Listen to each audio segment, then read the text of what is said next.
ओम नमो भगवते वासुदेवाय। जय श्री हरि। राधे राधे। ब्रिजधाम चैनल में आप सबका स्वागत है। आप रसपान कर रहे हैं भगवद गीता के अध्याय के महात्म्य का। पिछले वीडियो में आपने श्रीमद् भगवद गीता के तृतीय अध्याय के महात्म्य को उपाख्यान सुना। आज के इस वीडियो में हम भगवद गीता के चौथे अध्याय ज्ञान कर्म संन्यास योग का महात्म्य सुनेंगे। तो आइए शुरू करते हैं श्रीमद् भगवद गीता के चौथे अध्याय का महात्म्य। श्री भगवान कहते हैं, प्रिय, अब मैं चौथे अध्याय का महात्म्य बतलाता हूँ, सुनो। भागीरथी के तट पर वाराणसी नाम की एक पुरी है। वहाँ विश्वनाथ जी के मंदिर में भरत नाम के एक योगनिष्ठ महात्मा रहते थे, जो प्रतिदिन आत्मचिंतन में तत्पर हो आदरपूर्वक गीता के चतुर्थ अध्याय का पाठ किया करते थे। उसके अभ्यास से उनका अंतःकरण निर्मल हो गया था। वे शीत उष्ण आदि द्वंद्वों से कभी व्यथित नहीं होते थे। एक समय की बात है, वे तपोवन नगर की सीमा में स्थित देवताओं का दर्शन करने की इच्छा से भ्रमण करते हुए नगर से बाहर निकल गए। वहाँ बेर के 2 वृक्ष थे। उन्हीं की जड़ में वे विश्राम करने लगे। एक वृक्ष की जड़ में उन्होंने अपना मस्तक रखा था और दूसरे वृक्ष के मूल में उनका पैर टिका हुआ था। थोड़ी देर बाद जब वे तपस्वी चले गए, तब बेर के वे दोनों वृक्ष 5-6 दिनों के भीतर ही सूख गए। उनमें पत्ते और डालियाँ भी नहीं रह गईं। तत्पश्चात वे दोनों वृक्ष कहीं ब्राह्मण के पवित्र गृह में 2 कन्याओं के रूप में उत्पन्न हुए।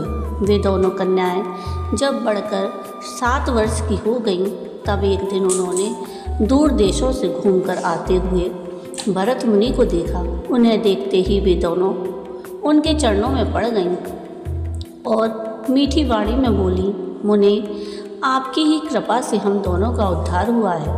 हमने बेर की योनि त्याग कर मानव शरीर प्राप्त किया है। उनके इस प्रकार कहने पर मुनि को बड़ा विस्मय हुआ।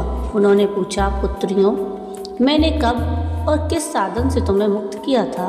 साथ ही यह भी बताओ कि तुम्हारे बेर होने का क्या कारण था, क्योंकि इस विषय में मुझे कुछ भी ज्ञान नहीं है। तब वे कन्याएं पहले उन्हें अपने बेर हो जाने का कारण बतलाती हुई बोली, मुनि, गोदावरी नदी के तट पर छिन्न पाप नाम का एक उत्तम तीर्थ है, जो मनुष्यों को पुण्य प्रदान करने वाला है। वह पावनता की चरम सीमा पर पहुंचा हुआ है। उस तीर्थ में सत्यतपा नामक एक तपस्वी बड़ी कठोर तपस्या कर रहे थे। वे ग्रीष्म ऋतु में प्रज्वलित अग्नियों के बीच में बैठते थे।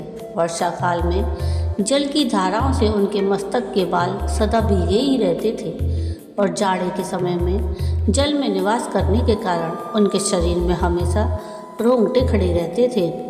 वे बाहर भीतर से सदा शुद्ध रहते, समय पर तपस्या करते और मन और इंद्रियों को संयम में रखते हुए परम शांति प्राप्त करके आत्मा में ही रमण करते थे।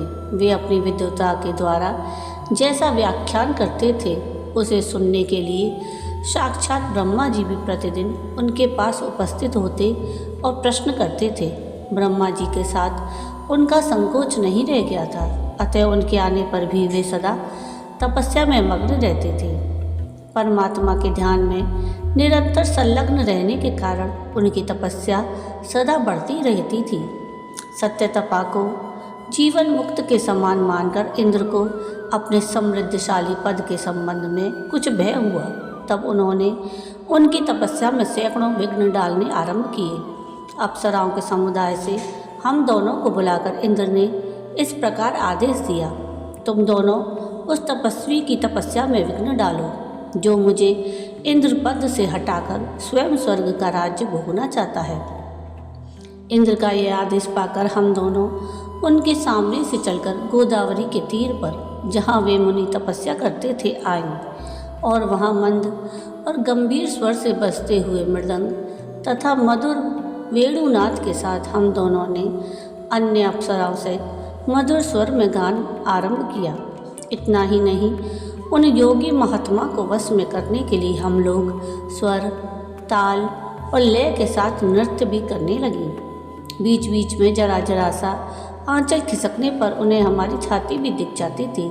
हम दोनों की उन्मत्त गति काम भाव का उद्दीपन करने वाली थी, किंतु उसने उन निर्विकार चित्त वाले महात्मा के मन में क्रोध का संचार कर दिया।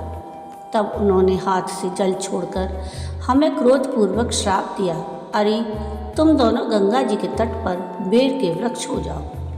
यह सुनकर हम लोगों ने बड़ी विनय के साथ कहा, महात्मन हम दोनों पराधीन थीं, अतः हमारे द्वारा जो दुष्कर्म बन गया है उसे आप क्षमा करें। यूँ कहकर हमने मुनि को प्रसन्न कर लिया। तब उन पवित्र चित्त वाले मुनि ने हमारे शापोद्धार की अवधि निश्चित करते हुए कहा कि भरत मुनि के आने तक ही तुम पर यह शाप लागू होगा। उसके बाद तुम लोगों का मृत्यु लोक में जन्म होगा और पूर्व जन्म की स्मृति बनी रहेगी।